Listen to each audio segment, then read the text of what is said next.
The beauty from Harvard Law and the blue-collar Fed from the wrong side of Brooklyn. So sad. Don't be a dick, Jess. Thank you, Ray. A sexist would have called me something else. Why are you such a dick? I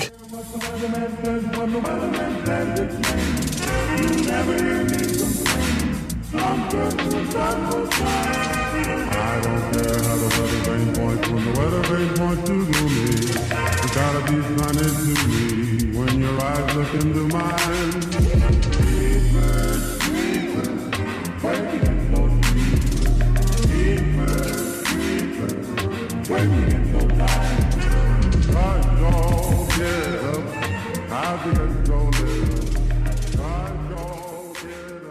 Hey everybody and welcome back to What the Hell Happened to Them. Julia Roberts carries us on. What I am your host, Patrick Scala, and joining me on the line is Fig Cucumber Joe Vekeman. I'm a cucumber. And a fig cucumber. I figured. You're all these things and so much more. And of course on the audio voice is Lev Van Rensselaer reminding me to remind you that you can email the cast at whathappenedtothemcast@gmail.com. And our sponsor this week is Toilet Trees, the only trees that can grow toilets. All right, Joe, what movie are we doing this week? La pregunta de sus ojos. Yes, that is the story this was based on. What is the name of the movie for our less educated audiences? Secret in their eyes. But let me tell you, it's no secret in lies. I'll tell you that right now. Secret in lies. It's no secret in lies. Joe, what the hell happens in this movie? Oh. Yeah, get ready for that synopsis. Can I tell you something first, though? Yeah? I saw this movie in the theater on purpose. My review for this movie when I watched it again. Why have I seen this movie twice?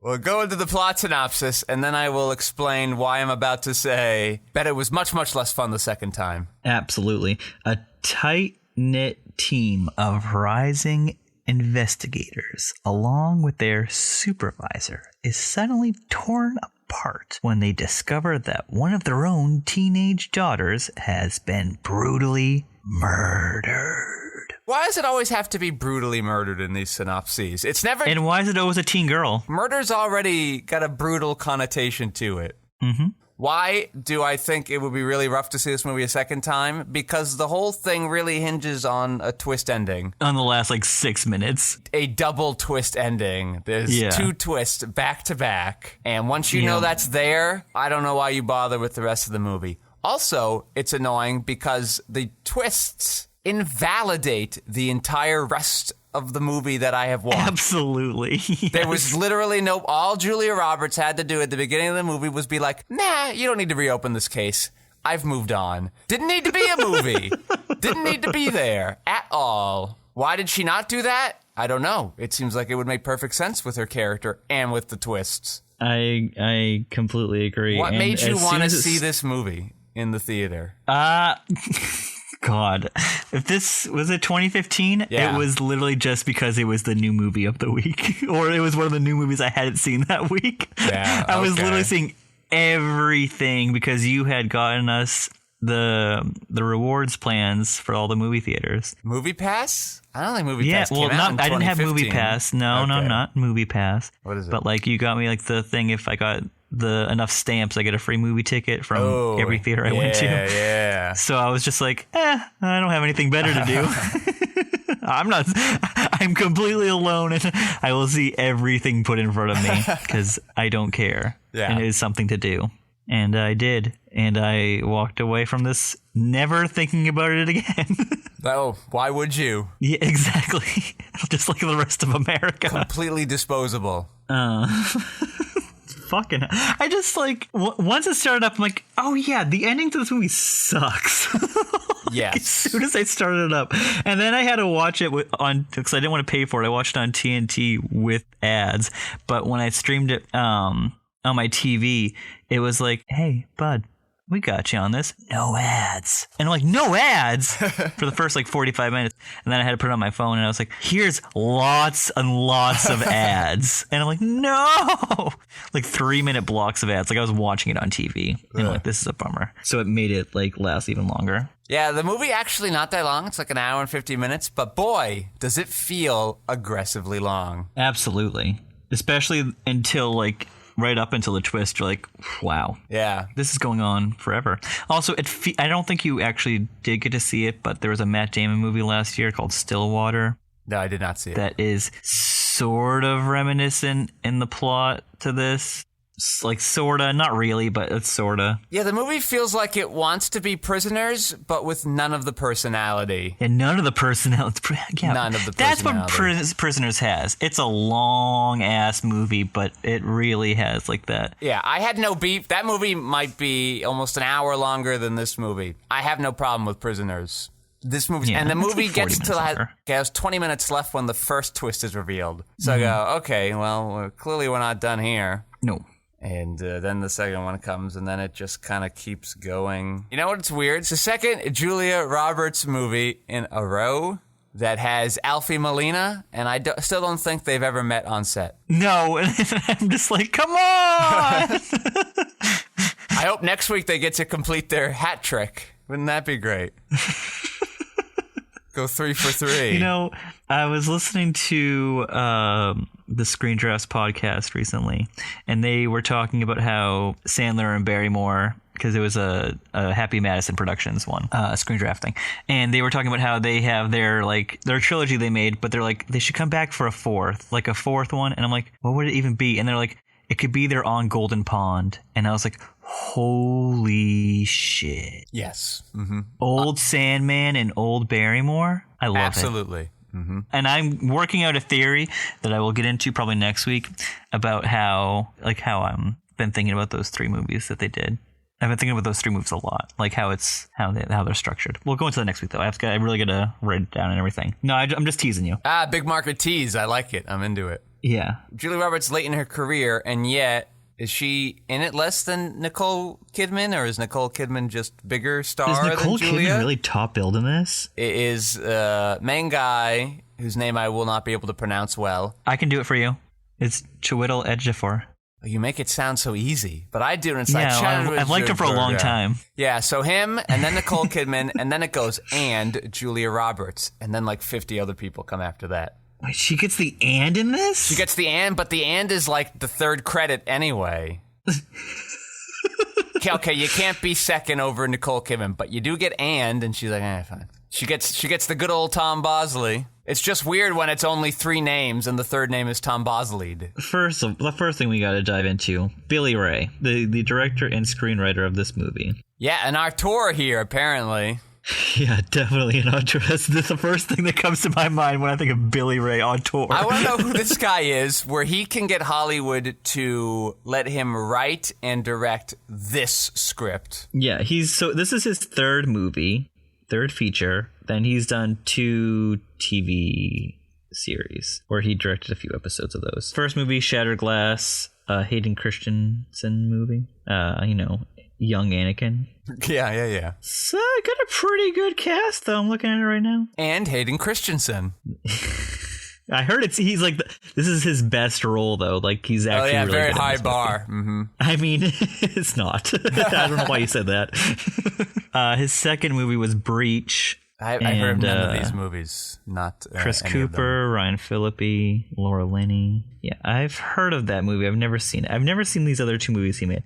But his writing credits, wow. Do you know what he's adapting? Nope. Don Quixote. Oh, that never goes poorly. Good luck.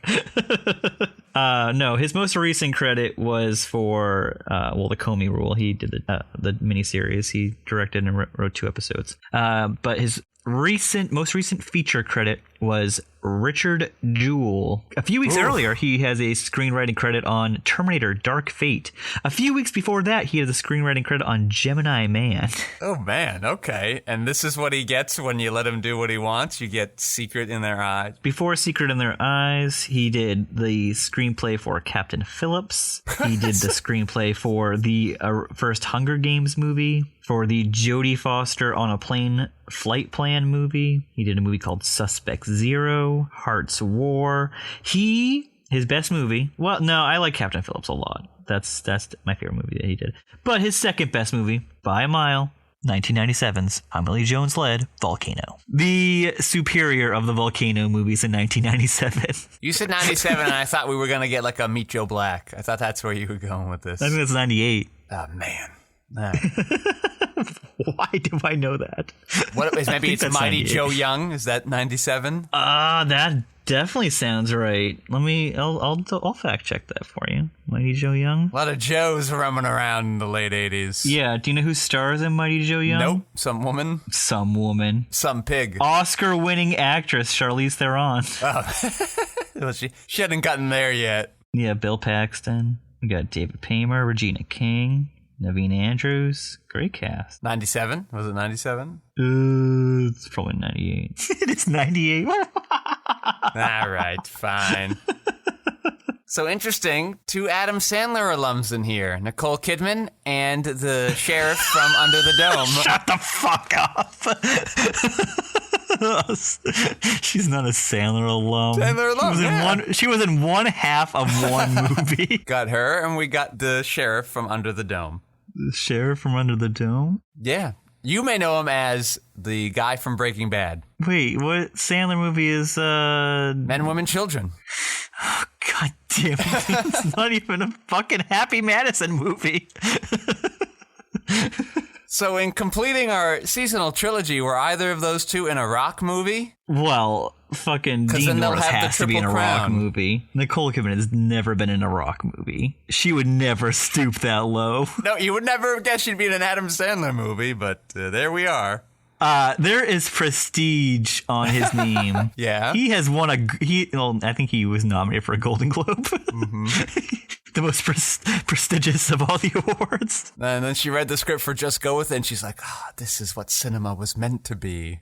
And then she had the idea for the AMC ad, which would be her most well-known for by now. And I wish AMC would stop showing it to me before every movie. I saw it, AMC. I'm done. No, you know the whole thing, though, right? Have we talked about this? What thing? Where people go in with a script and do line readings of that, and like people do audience participation with the What? Nicole Kidman ad. Why? Yeah, it's getting out of hand. What? Someone like confronted her on the red carpet about it, and like was like, "Do you know about this? That people are going to AMC movies and like reciting your ad in front of it?" And she's like, "I'm so flattered." Yep, they do it out of love, Nicole Kidman. There's no irony in our age demographic at all. We hate it. I know. We hate irony. We ate it. We ate the irony. They do a pretty good job of aging Julia in this movie. They make her look real old and haggard. Do you know which of these characters they have the hardest time aging? Nicole? It is Nicole just looks like it just has a different, bigger hairstyle. That is it. And that's the implication here is that even in 15 years, Nicole Kidman, you will still look amazing. Well, Julia, I mean, don't quit your day job. Nicole Kidman, well, she lost. goddess. She lost her kids, so of course she. But like Dean Norris, they get rid of his hair, and the other guy, and Yeah, his little like wispy hairs. and then other guy and Chiettle, they like gray them up a bit. And Nicole Kidman, they're just like, you're just beautiful lady still. You're fine. Julia Roberts, your hair looks terrible and all color is completely drained from your face and you got wrinkles everywhere. Nicole Kidman, you're still a fox. Way to go. I just want to point out they released this at the perfect time for families on November 20th, the weekend before Thanksgiving. This is the perfect family film.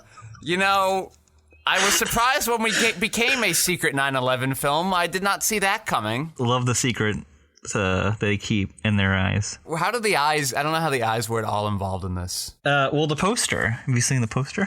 Oh my God, they are all eyes. It kind of looks a little bit like the Gangs of New York poster. A little bit. Just with the color tone and like how it's focused on their heads. And you know, this is a movie that could have been good, but it wanted to be so damn clever and try to outsmart us. You have like this political terrorist criminal bureaucratic nightmare where they don't want to investigate this terrorist mole for murder rape because he's a valuable asset for getting terrorists in the immediate wake of 9/11 just because there's a mosque that happens to be in LA. And I go, okay, this could be interesting, but it goes exactly where I expect it to go. And there's no, I don't know, there's only a slight mention that they don't have warrants when they're exploring things and that they're entering the surveillance state. and that there's a Guantanamo Bay aspect with Julia Roberts and the twist. And none of this, or this like post 9/11 hysteria,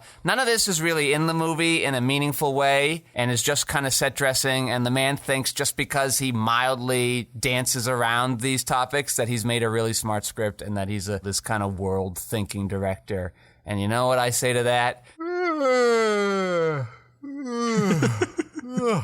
What a boring waste of potential your movie could have been. What's his name? Billy Ray Cyrus? Like, what you could have done. No. Just Billy Ray, not Billy Ray Cyrus. Yeah, well, I just took a look at the Spanish film, or it's Argentine, sorry. Yeah. The Argentine film that this was based upon. Mm-hmm. That one is called The Secret in Their Eyes. Drop the. It's cleaner. The Batman, starring the Robin Pattinson. Good movie. Favorite movie that I've seen of 2022, which I've seen like 4 movies this year. Yeah.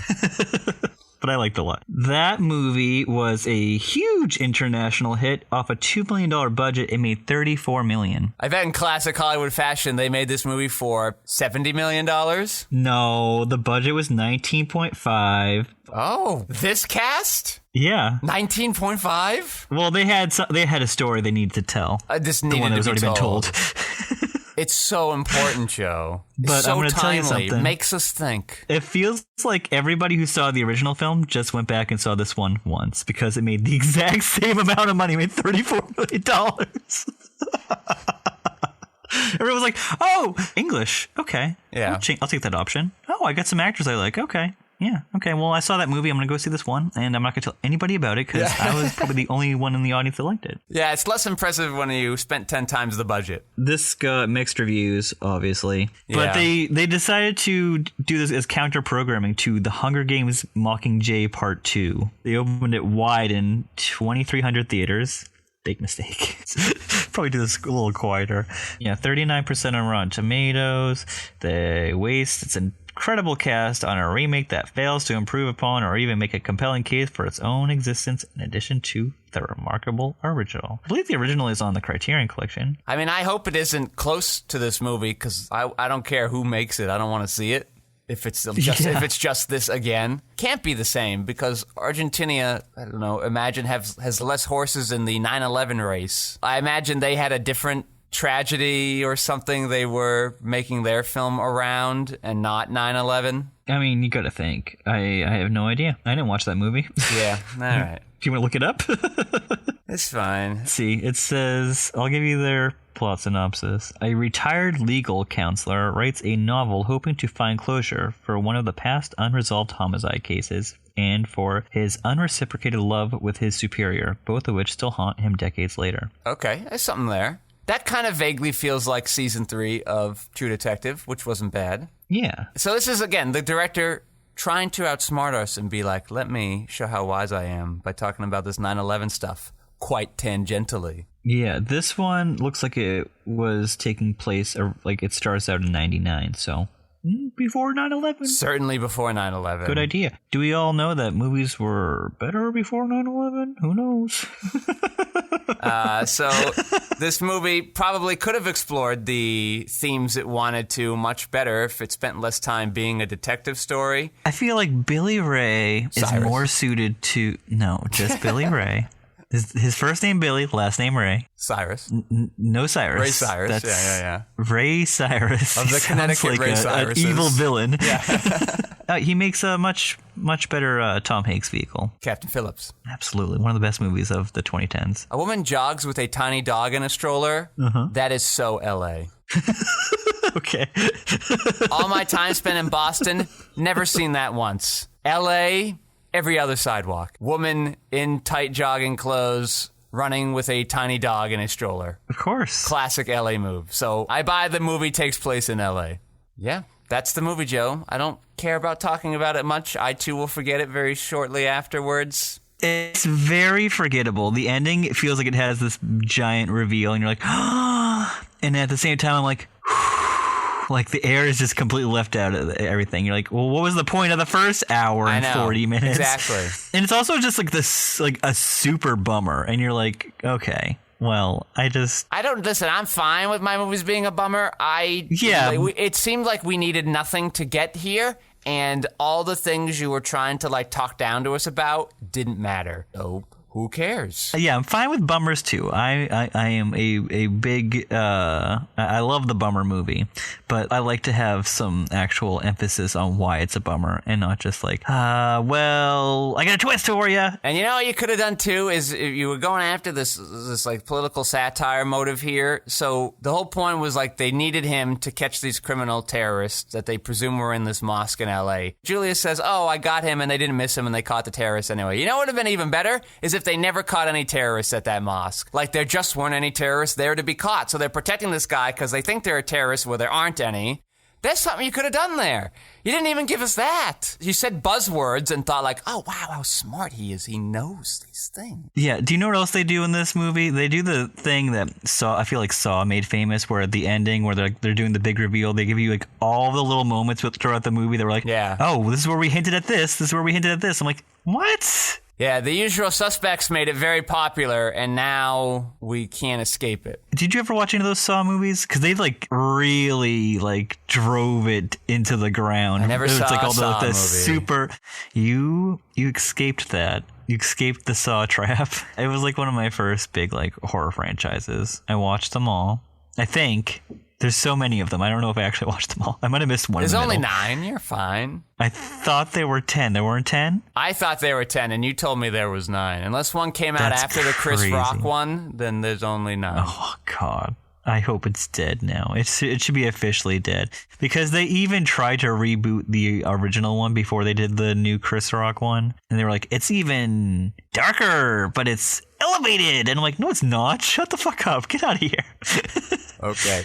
But yeah, they just did that like really quick cut editing of like the whole, this is what happened. Yeah, I watched the movie. You brought up the moral implications of what the government was doing, and like we're mad at all the 9/11 stuff they're doing. Mm-hmm. But then Julia Roberts is also doing 9/11 Guantanamo Bay stuff. Like, are we supposed to be okay with it? Yeah, with like the prisoner that she's My thought is maybe because the guy's like, you can't do this. This is wrong. But you can kill him without a trial. You just can't hold him prisoner indefinitely without a trial. I'm confused to what you're trying. Right? Yeah, well, I don't know. The whole point of the Guantanamo thing is that there is no, doesn't matter what the circumstances. There was never a trial. You just sort of grabbed people that you just assumed had done it. And you never even really, for sure, as Nicole Kidman and Chiwetel, is that his name, Chiwetel? Chiwetel? Chiwetel? Jeez, yeah. Chiwetel? So, now I'm questioning it. I had it. They already presume he's innocent just because he shows off his dick and like tries to get Nicole Kidman to touch it. What the fuck? Yeah. That's a weird fucking movie scene. And so, like, none of you really know he did it. And also, that guy goes after a different dude that he presumes is I don't know, the indictment of your characters isn't there. You just got too caught up in your stupid detective story. Okay, I've got his name. I've got the whole, like, pronunciation of it. Chiwetel Ejiofor. There you go. Chiwetel. Yep. Chiwetel Ejiofor. Yep. Chiwetel Ejiofor. Yeah. I'm going to screw that up next time I try to say that. Do you know that he's an English actor, though? I could buy it. I think his accent is almost flawless. He's been in many, like, American movies. Well, he's no Benedict Cumberbatch. I'll tell you that. Shut the fuck up. Even in the movie that he's, like, Oscar nominated in now, I'm like... Yeah, I know. Hard R's. I like him in that movie a lot, though. I'm ready to not talk about this movie anymore. What about you, Joe? I just want to say that Chiwetel Ejiofor directed a movie that he also wrote called The Boy Harnessed the Wind, and it always has sounded like it's about a boy farting. I'm sure it's got a more profound meaning, but I'm stupid, and I think that's funny. We have a new report from our man on the street, Mr. Paul Geremini. On the street, I think there's something stuck on my feet. Life is great, I feel grand. I could eat a whole pound of ham. Hello, Mr. So this one's from The Wrap by Drew Taylor, and it is the untold story of John Carter, Disney's $307 million bomb, on its 10th anniversary. Oh, God. They interviewed the filmmakers. Yeah, there was apparently a point in development for the movie where Tom Cruise was going to play John Carter. Holy shit. What was that, 1989? Meanwhile, somebody, I guess she's the Princess of Mars, was going to be played by Julia Roberts. This had to have been like 89. There's no way that Cruise makes this even in the 90s. There's no fucking way. The studio exec who greenlit John Carter's name was Dick Cook. He gets replaced for obvious reasons by Rich Ross, who came from the TV division of the company. I only bring those up because Mr. Giaramini thought they were really great names, and he found the report, so I might as well give him that shout out. Rick Ross and Dick Cook. Old Dickie Cook in there. What is he cooking up? A very spoiled meal called John Carter. It was. I saw that movie in the theater, and the whole time I doing what you're doing, shaking my head. Yeah. I'm like, what are they doing in this? This doesn't make much sense. Oh, and it's 2.5 hours? Jesus. You gotta build that franchise, Joe, obviously. They definitely wanted to make a franchise out of that, and I'm like, where do you go from here? The Prince of Venus, obviously. Do you know who's in that movie? No. One of my favorite actors. Gene Hackman. No, Gene Hackman was long retired at that point. Well, they lured him out. No. Yeah, welcome to Marsport. Yeah, I wish. Taylor Kitsch, I believe, stars in that. We talked about this, didn't we? Yeah. Yeah, and Willem Dafoe plays like this praying mantis guy. I swear to God, he's like it's all CGI. Willem Dafoe plays a mantis in John Carter. I believe it's some kind of mantis. I mean, I haven't watched it in like 10 years, I guess, because the last time I watched that fucking movie. Okay. It's a weird movie, though. He like goes into a cave at one point, and then I think he falls asleep, and he wakes up, and he's like, "Oh, I'm on Mars." Oh, the Mars cave. I swear to God, I swear, he's like a fucking cowboy in the West, and he wakes up in a cave, and he's like, "I'm in Mars now." I swear to God, that's what happens. He seems to take it very well, and also realize it very quickly, and also can breathe Mars air. Yeah, well, everyone's all like breathing Mars air, and there's fucking aliens everywhere. And then he's like, I'm gonna talk to Willem Dafoe because he saved my life. He's like, all these Martians. Why do they need moms so badly? This is me remembering a movie I saw 10 years ago. Probably seen 1,000 movies in between. Yeah, and like Willem Dafoe's like, you're the promised prince of Mars. You're the John Carter of Mars. He's like, well, my name is John Carter. That is odd. But it's also got something to do with William S. Burroughs, or is that wrong? Hold on, because now we're down a hole, and we're not getting out of it until I figure out what's going on. What have you wrought, Mr. Giaramini? Why did you do this to us? It's all like word soup in my brain right now. Yes, John. Yeah, because it was just called John Carter because John Carter from Mars was a dumb title they didn't like. Oh, that was the dumb title. John Carter was enough, but John Carter from Mars. Okay, so sorry, not William S. Burroughs, Edgar Rice Burroughs. Very different. Well, very different. This cast: Taylor Kitsch, Lynn Collins, Samantha Morton, Mark Strong, Ciarán Hinds, Dominic West, your buddy from The Following, Kevin Bacon. Nope, the bad guy. James Purfoy. Yes. And my guy, Willem Dafoe. Yeah, he's always Dafoe. When you said he was playing a mantis, I too thought he was going to be a villain, but sounds like he was a very helpful mantis. His name's Tars Tarkas. It says the Jetic of Tharks, and that those aren't words. Those are not words. It's funny because Bryan Cranston's also in this, and that's just funny to me because Bryan Cranston has never had a good track record with movies. He's a TV man. No offense to my guy, I love him, always loved him, but he should stay away from the feature films. Do you remember when he got Oscar nominated for Trumbo? Yeah, that's just everybody really liking Breaking Bad, quite frankly. Yeah, that was also a really stacked year, and he got nominated for writing in a bathtub? They were all watching Breaking Bad, I kid you not. I can't believe it. John Carter from Mars, 10 years today. Is it today? Is it to come I don't in know. March? It's today, but he sent me this article yesterday. Oh my God, March 9th, 2012. Wow. Budget, $306 million. You said that, right? Holy shit. That is a lot of money. That's like Titanic money. Mm-hmm. How much did it make? 284. Yeah. What's that, all overseas? Because I bet it made like 10 million in the States. Everybody lining up to see Taylor Kitsch, you know? I think it was just like the new Disney movie. Maybe that's when like Disney was bulletproof. I don't know. They had just... Is that before Avengers? No. Anyways. You want to do last looks? Yeah, what are your last looks on Secret Eyes? I will never watch this movie again. That is a promise to myself. Well, you know, when we do the Nicole Kidman season, Joe, we might have to. I was wondering how we'd ever get through these. Yeah. Like if they were the double backs or whatever, we go through them again. Like what we watched, Just Go With It? Yeah, because now we're coming at it from her perspective and how it aligns. But, you know, it takes us a year to do a person, so it will be a while before we have to come back here. Another name I would like to throw into the hat, because this is a real what the hell happened to them. But the only bad thing about this person is there's a lot of franchises attached to them. Okay, well, what is it? Harrison Ford.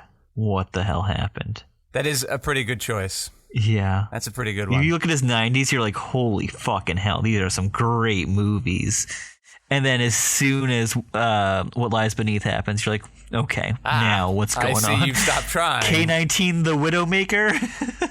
You do hate making widows. I think he's just like, yeah, what's you got last My looks? last look, why does Julia do this movie? I actually don't know. I was hoping her husband was the DP, because I don't know. She's got to be underbilled to Nicole Kidman. Her role isn't, like, super great, because everybody is acting gigantic. Everybody has, like, Mystic River levels of depression going on here. I can't believe I forgot to bring that up. When she screams with her daughter in the... Oh, yeah, and we're on it for, like, 5 minutes. And you know what's upsetting? That scene actually is going really well. They're having the little conversation. The guy goes over to look in the dumpster. He's upset about something. We don't know what it is. We just hold on his face as we track back with him. And it's a really long track. And we're just like, what is fucking going on? Really great shot, really great scene. And then she just runs over to the dumpster and just is like, and obviously she would be upset, but my goodness. We've entered soap opera territory here suddenly. You were so my daughter in here? She wasn't with a capable director. The script was very... I don't know how you read that ending and go, because I go, I'm done.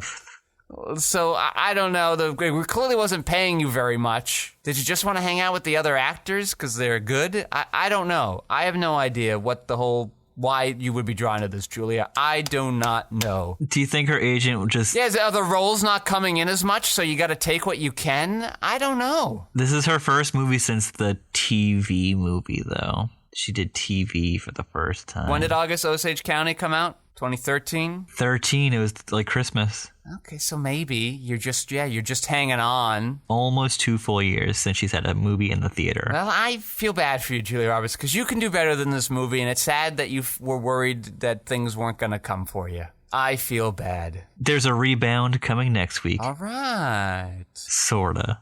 Ooh, I'll take sort of after this. I'll take some sort of. Yeah. All right, well, I'd like to thank Clef Van Rensselaer for minding those audio boards and keeping us sound so slippery smooth. And, of course, I'd like to thank Joe Vekeman for stopping by, my delicious co-host. Oh, tasty. I'm going to turn you into a soup someday, Joe.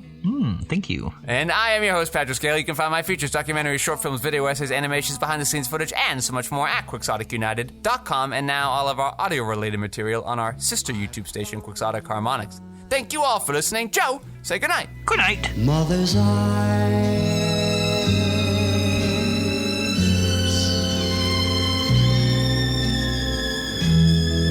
those baby tales she told, that road all paved with gold. Joe, what's going on with the hat? It looks like you're ready to deal me some heroin. Wow, thanks. No, it's just my work hat. Is it cold there? There's no heat there? No, I used to wear it because they weren't allow headphones in so I put my Bluetooth in my sneaky ear. way. But now they do, and now I just keep it on because it would look weird if I only was wearing a hat for the time where they didn't allow headphones. I've just committed to the bit.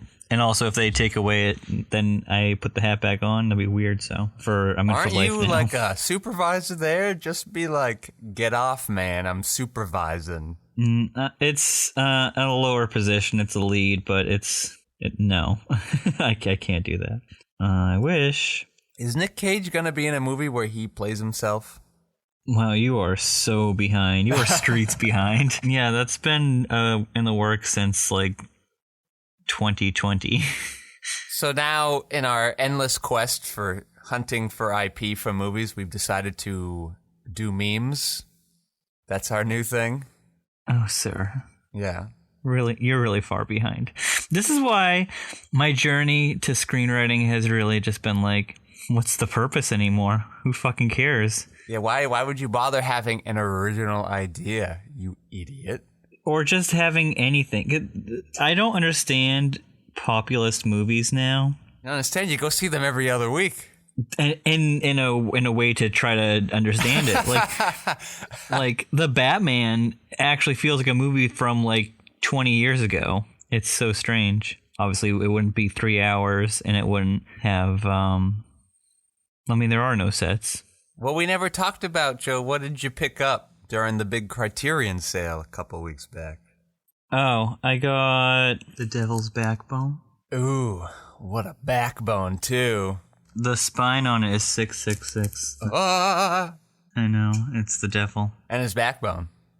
Yeah, I'm looking forward to watching that one. Then an old fave, Norris Crossing. Sure.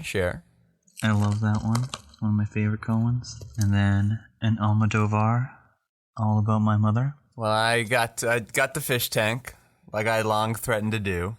And then I did the Miranda July. The You, Me, Everybody You Know, Everybody We Know. Yeah, there's a Daniels movie coming out with a similar title. Coming out right now? Or coming out on the 2 Criterion? weeks. No. Yeah? Right now. Yeah. All right. Exciting. I told you the movie was coming out. I told you not to watch the trailer. It I don't stars...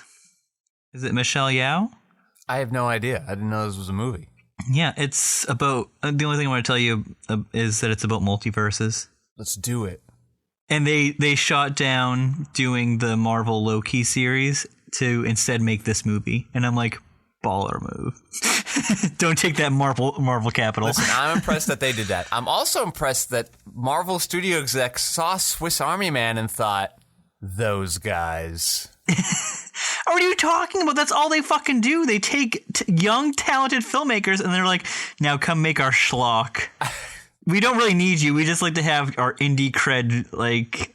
A film that people walked out of at Sundance, they said, these are the filmmakers for us. The farting corpse guys. Yeah. Marvel's like, not enough farts, bring them on. Not enough farts, not enough corpses. Let's go. We love when you tear apart other IP. Harry Potter was a farting corpse. So... Paul Schrader, Facebook post, 3/15/2022. Paul Schrader, 44 minutes ago. How great is this? Back in a real editing room in a real building in the Jacob Burns Film Lab in Pleasantville. Hall hour from Lake House, half hour from, I think he meant half hour, from Train from City, half hour from Jersey for editor Ben Rodriguez. Post-production heaven. He's got an eye patch. Do you know why Paul Schrader has an eye patch now? I imagine he's a pirate. Well, I mean, he's looking more and more like a pirate. Like Captain Hook's like unjoined. Oh, yeah. He's making you walk some planks. Yeah, he's got a new movie coming out, apparently. That's exciting. Oh. I just want to make sure my kids' show is still on. It's streaming through my phone because fucking... Disney dorks need to have their stupid Daredevil Marvel Netflix shows, and then my Disney ratings went up to TVMA, and then I need to enter my password. Yeah. So make sure you know your passwords, kids, because you won't be able to get into the thing. I haven't logged like properly into Disney Plus since it debuted in 2019. So I don't remember my fucking password. Are you kidding me? I don't remember these stupid passwords. It's my Muppet Babies show for my kid to watch because he likes the Muppet Babies show. Fuck you, Disney dorks. God damn you all. Smut off my Disney dollars, you know? Disney dollars. Mm-hmm. I spend my Disney dollars on quality family entertainment. I don't need your Marvel violence. Get out of here, Daredevil. See you later, Iron Fist. Take a hike, Luke Cage. Is that the other one? Listen, Joe, I don't know. I only use Disney Plus for The Simpsons, so they're lucky they got that. I mean, they got that from me too. But you should actually watch a movie that just came out called Turning Red. It's really good. Is this a new Pixar one? Yeah, can I sell it to you? I've already been sold on it. We'll see. Can I sell it to you one more time though? You sell it to me. 89 minutes. I do like that. Yeah, I do too. Because you will get a little, like, when you pull it up, it'll say an hour 47. I'm talking, after 89 minutes, you get credits, baby. Just regular credits. Oh, yeah. They did the same shit with Soul. Soul was like an hour 26, and there was like 30 minutes of credits. I'm like, it was supposed to be 2 hours. Walking tall syndrome. I'm a fan. Yeah, I know. I loved it. I was like, oh, it's all over? This is great. I can rewatch this one. It's good. So that was my selling point for you on that. Also, I really liked it. It's really good. It's a lot different from regular Pixar or Disney bullshit. Well, I will say, seeing a lot of ridiculous comments out there where they're like, well, I didn't like it because I couldn't relate. To which I say, you are an idiot, sir. You can relate, though, to Space Samurai and Flying Men in Capes, but pubescent Asian girl, too much for you, I see. It's not even... Old Man in Balloon House, could relate to that, eh? Talking toys, you could relate to that, I see. I mean, we've all been there. Yes. Everyone talks their toys now. Get off your fucking high horse, random people on the internet. Yeah, Turning Red is really good. I liked it. And also, ringing endorsement from my 6-year-old who's watched it twice over the weekend. Oh, I can't wait for her to watch it in another 7 years and go, oh. Yeah, I know. She needed a little explaining, but it was fine. Yeah. It's good to explain things like that are actually necessary. Yeah, they're helpful in life. So yeah, should we dive into this movie? I got movie. Hold on, before you do your thing. Before I dive in. So I almost signed up for movie because I wanted to watch Petite Maman, the new Celine Sciamma movie. Mm-hmm. And well, it's not on there anymore. I guess it disappeared after a few weeks or whatever. And not into it. The pros and cons, yeah. Everything's on there for a set limited of like 3 months at a time or something. Yeah, bad. They bring it back eventually, but they curate a specific list, Joe. Yeah, well, I wanted to watch that one movie, and I would have subscribed for a whole month if I could have watched that one movie, and I can't. Gotta wait till it comes back. Yeah, it's coming back in apparently 6 weeks now to like regular streaming services. This movie, have you watched it? No. It's 70 minutes long. I remember The Fits was like 72 minutes, so movies are just getting away with more and more if they're indie enough. Also, it's supposed to be delightful. It's about children. Children are not delightful. I think it's a semi sort of like children time travel movie. That's how it was described to me. Like Time Bandits. Are there children in that movie? Nah, probably not. Yeah, I didn't think so. Like 12 Monkeys. There's no monkeys in that, though. Yeah, probably not. One more? Rule of 3? You got one more? Okay, yeah, let's go on.